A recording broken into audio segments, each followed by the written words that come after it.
നമസ്കാരം. ഇതാ ഞങ്ങൾ കെ റൈസ് കൊണ്ടുവന്നിരിക്കുന്നു. ഭാരത റൈസിനേക്കാളും വില കുറഞ്ഞ് ഞങ്ങൾ കൊണ്ടുവരും എന്നാണ് അവർ അവകാശപ്പെട്ടത്. പക്ഷേ ഫലത്തിൽ ഭാരത റൈസിനേക്കാളും കൂടിയ വിലയ്ക്കാണ് ഇപ്പോൾ കൊടുക്കുന്നത്. അത് വേറെ കാര്യം. എന്നിട്ട് ഇത് ഉദ്ഘാടനം ചെയ്തപ്പോൾ കേരള മുഖ്യമന്ത്രി ഒരു അഭിപ്രായം പറഞ്ഞു. ഈ ഭാരത് റൈസ് എന്ന് പറയുന്നത് പറ്റിപ്പാണ്, കബളിപ്പാണ്, ജനങ്ങളെ കബളിപ്പിക്കുന്നതാണ്. വെറും 18 രൂപ 51 പൈസയ്ക്കുള്ള അരിയാണ് നിങ്ങൾക്ക് കൊണ്ടുവന്ന് 29 രൂപയ്ക്ക് നൽകുന്നത്. 10 രൂപ 41 പൈസയോളം അതിൽ നിന്നും കേന്ദ്ര സർക്കാർ അടിച്ചു മാറ്റുന്നു, ലാഭം ഉണ്ടാക്കുന്നു. എന്തൊരു കബളിപ്പാണ് എന്നാണ് പറഞ്ഞത്. പൊന്നി അരിയാണ് കേന്ദ്ര സർക്കാർ 10 കിലോ അരി ഒരു പാക്കറ്റിൽ കൊടുക്കുന്നത്. ഇനി പൊന്നി അരിയുടെ നമ്മുടെ മാർക്കറ്റിലെ വില ഒന്ന് കേൾക്കാം. ഞാൻ അതാ തിരുവനന്തപുരത്തെ ഒരു പ്രധാനപ്പെട്ട അരി ഡീലറെ ഞാൻ ഫോണിൽ ബന്ധപ്പെട്ടു. എന്നിട്ട് അദ്ദേഹം പറഞ്ഞത് കേൾക്കാം. നമസ്കാരം. റൈസ് ഡീലർ അല്ലേ നമ്മുടെ തിരുവനന്തപുരം? അതെ സാർ, എനിക്ക് കുറച്ച് ഈ പൊന്നി അരി കൂടുതൽ വേണമായിരുന്നു. നമ്മുടെ വീട്ടിലൊരു ചടങ്ങുണ്ട്. അപ്പം നമുക്കിവിടെ പൊന്നി അരി ലഭിക്കുമോ? പൊന്നിയരി ഉണ്ട് സാർ. പൊന്നിയരി ഏത് വേണ്ടത്? കൂടിയതാണോ? പൊന്നി എന്ന് പറയുന്ന ഒരുപാട് ടൈപ്പ് അരികളുണ്ട്. അല്ല, എന്നാലും അതിന്റെ ചോറ് വയ്ക്കാൻ വേണ്ടിയാണോ? അതെ അതെ അതെ. അപ്പൊ നമുക്ക് ആ പൊന്നിയരി ഒരു മിനിമം ചെലവ് അല്ലെങ്കിൽ മിനിമം റേറ്റ് ഉള്ള എത്ര രൂപയ്ക്ക് കിട്ടും? പൊന്നിയരി എസ്എസ്കെ ബ്രാൻഡ് ആണെങ്കിൽ 62 രൂപ 70 പൈസ വരും ഒരു കിലോയുടെ വില. 26 കിലോ ബാഗാണ്. 62-70 വരും. അതിൽ കുറഞ്ഞതില്ലേ അരി കിട്ടൂലേ? കുറഞ്ഞത് ഭാരത് പൊന്നി ഉണ്ടല്ലോ അല്ലേ? അതെ. അതൊക്കെ കുറഞ്ഞതാണ്. 41 രൂപ വിലക്ക് വേറെ ഐറ്റം. അല്ല, അത് ഈ ഭാരതരി 41 രൂപ അതാണോ? ആ ഐറ്റം തന്നെയാണോ ഭാരതരി ആയിട്ട് കിട്ടുന്നത്? ഭാരതിന്റെ പൊന്നിയുണ്ട് 41. ഭാരതിന്റെ ടൊപ്പിയാണെങ്കിൽ 35-60 ഉണ്ട്. ഒന്നാമതി നോക്കിയെടുക്കാം. മനസ്സിലായല്ലോ?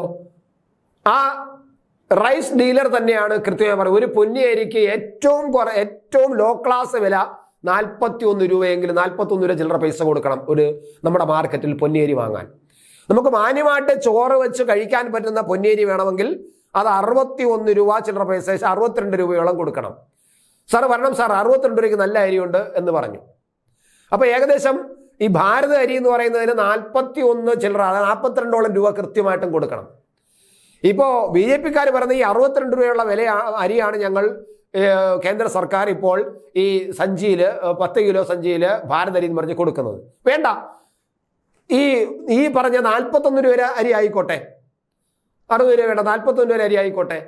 41 രൂപ അരിയാണെങ്കിലും 29 രൂപയ്ക്കാണ് 10 കിലോ കൊടുത്തുകൊണ്ടിരിക്കുന്നത്. അതിനെയാണ് നമ്മുടെ മുഖ്യമന്ത്രി പറഞ്ഞത് 18 രൂപ ചില്ലറ പൈസയ്ക്കാണുള്ളത്. 10 രൂപ ചില്ലറ പൈസ ഇതിൽ നിന്നും ഓരോ കിലയിൽ നിന്നും ഈ കേന്ദ്ര ഗവൺമെന്റ് നമ്മളിൽ നിന്നും കേരളത്തിലെ ജനങ്ങളിൽ നിന്നും അടിച്ചു മാറ്റുന്നു എന്ന്. എന്തൊരു പച്ച കള്ളമാണ് ഈ മുഖ്യമന്ത്രി പറഞ്ഞിരിക്കുന്നത്. ഒരു റേഷൻ ഡീലർ തന്നെ അല്ല, ഒരു റൈസ് ഡീലർ തന്നെ നമ്മൾ പറഞ്ഞിരിക്കുന്നു ഏറ്റവും കുറഞ്ഞ അരി വേണമെങ്കിൽ 41 രൂപ 42 രൂപ കൊടുക്കണം. അത് നേരെ ചൊവ്വേ ആഹാരം കഴിക്കാൻ പറ്റുന്നതല്ല. ആ അരിയാണ് ഒരുപക്ഷെ നിങ്ങൾ പറഞ്ഞതുപോലെ കേന്ദ്ര ഗവൺമെന്റിന്റെ റൈസ് ഭാരത് അരി എന്ന് പറഞ്ഞ് കൊടുക്കുന്നതാണെങ്കിൽ പോലും മാർക്കറ്റിൽ 41 രൂപ അല്ലെങ്കിൽ 42 രൂപയുള്ള വിലയാണ് 29 കൊടുക്കുന്നത് എന്ന യാഥാർത്ഥ്യമാണ്. അതാണ് യാഥാർത്ഥ്യം. മുഖ്യമന്ത്രിയും ഈ സിവിൽ സപ്ലൈസ് വകുപ്പ് മന്ത്രി പറയുന്നത് എന്തൊരു പച്ചക്കള്ളമാണ്. ഇനി ഈ കെ റൈസ് എന്ന് പറയുന്നത് ആന്ധ്രയിൽ നിന്ന് കടം വാങ്ങിയ അരിയാണ്. കടം വാങ്ങി അവിടെ ചെന്ന് ആന്ധ്രയിലെ ഡീലർമാരെ പോയി കണ്ടിട്ട് അവരുടെ കാല് പിടിച്ച് കെഞ്ചിയിട്ട് പറഞ്ഞു, ഞങ്ങളുടെ സർക്കാരാണ് കെഞ്ചുന്നത്, ഞങ്ങളുടെ ജനങ്ങൾക്ക് വേണ്ടിയാണ് കെഞ്ചുന്നത്, ദയവായി തരൂ എന്ന് പറഞ്ഞ് അവിടുന്ന് 65 ചാക്ക് അരി അങ്ങാണ്ട കൊടുത്തു. വെറും 2 ദിവസത്തിന് പോലും തികയില്ല, അല്ലെങ്കിൽ 1.5 ദിവസം പോലും തികയില്ല. ഒരു ദിവസം കൊണ്ട് തന്നെ തീർന്നു എന്നാണ് പറയുന്നത്. കെ റൈസ് എന്ന് പറയുന്നത് എന്താണ്? അതിന് കെ ബ്രാൻഡ് ഉള്ളത്. ആന്ധ്രയിൽ നിന്ന് കടം വാങ്ങി കൊണ്ടുവന്ന അരി ഇവിടെ കൊണ്ടുവന്ന് കെ റൈസ് എന്ന് പറഞ്ഞ ചാക്കിൽ ഒരു സഞ്ചിയിലാക്കി ആ സഞ്ചി നിറച്ച് കൊണ്ടുവന്നിട്ട് ഇതാ കെ ബ്രാൻഡ് എന്ന് പറഞ്ഞ് കൊടുക്കുന്നു. എന്തൊരു നാണക്കേടാണ്. ഇനി ഒന്നും കൂടെ പറയാം. ഈ പലയിടത്തും ഇപ്പൊ സഞ്ചിയിൽ കൊടുക്കുന്നില്ല, തൂക്കി കൊടുക്കുന്നതാണ് പറയുന്നത്. കാരണം സഞ്ചിയിൽ നിറയ്ക്കാൻ ആളില്ല. സഞ്ചിയിൽ നിറയ്ക്കാൻ സാധാരണ തൊഴിലാളികൾ, പാവം തുച്ഛമായ ദിവസക്കൂലിക്കാണ് സിവിൽ സപ്ലൈസിൽ കുറെ ആൾക്കാർ പാക്കിംഗ് ആയിട്ട് വന്നിരുന്നത്. പക്ഷെ അവർക്ക് ശമ്പളം കൊടുക്കുന്നില്ല. അപ്പൊ അവർ ശമ്പളം കൊടുക്കാതിരിക്കുന്നതല്ല, അവർ വരുന്നില്ല. അവർ വരാതെ പിന്നെ ഈ 5 കിലോ പാക്കറ്റിൽ കെ റൈസ് എന്ന പാക്കറ്റിൽ നിറയ്ക്കാൻ ആളില്ല. മാത്രമല്ല സഞ്ചിയുമില്ല. കുറെ സഞ്ചി ഉദ്ഘാടനത്തിന് അടിച്ചു, പിന്നെ കൂടുതൽ സഞ്ചി അടിക്കാനുള്ള പൈസ ഇല്ല.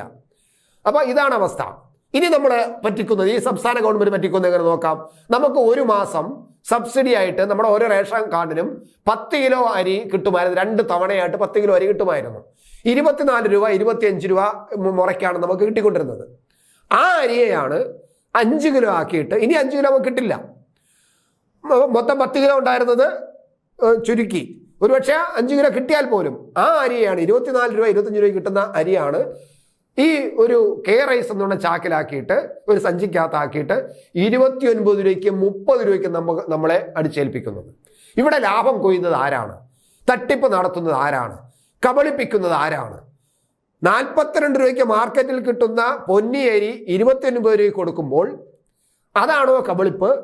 നമുക്ക് 24 രൂപയ്ക്ക് നമ്മുടെ റേഷൻ കടകൾ അല്ല നമ്മുടെ സിവിൽ സപ്ലൈസ് ഔട്ട്ലെറ്റുകളിൽ നിന്ന് നമുക്ക് തന്നുകൊണ്ടിരുന്ന അരിയെ ഒരു കെ റൈസ് എന്നുള്ള സഞ്ചിയിലാക്കിയിട്ട് 30 രൂപയ്ക്കും 29 രൂപയ്ക്കും തരുമ്പോൾ അതാണ് റൈസ്. പിന്നെ പറഞ്ഞത് ഭാരത് റൈസിനെക്കാളും വില കുറച്ച് കൊടുക്കുമെന്നാണ്. ഭാരത് റൈസ് 10 കിലോ സഞ്ചിക്ക് 29 രൂപയ്ക്ക് കൊടുക്കുമ്പോൾ കേരള റൈസ് 5 കിലോയ്ക്ക് 29 രൂപയ്ക്ക് കൊടുക്കുന്നു. ഇവിടെ കബളിപ്പിച്ചത് ആരാണ്? കേരള ജനതയെ നിങ്ങൾ യാഥാർത്ഥ്യം മനസ്സിലാക്കൂ. കള്ളങ്ങൾ പറഞ്ഞ് എത്ര കാലമാണ് ഈ കേരള ജനതയെ മുന്നോട്ട് കൊണ്ടുപോകാൻ കഴിയുന്ന വെറും കള്ളന്മാർ.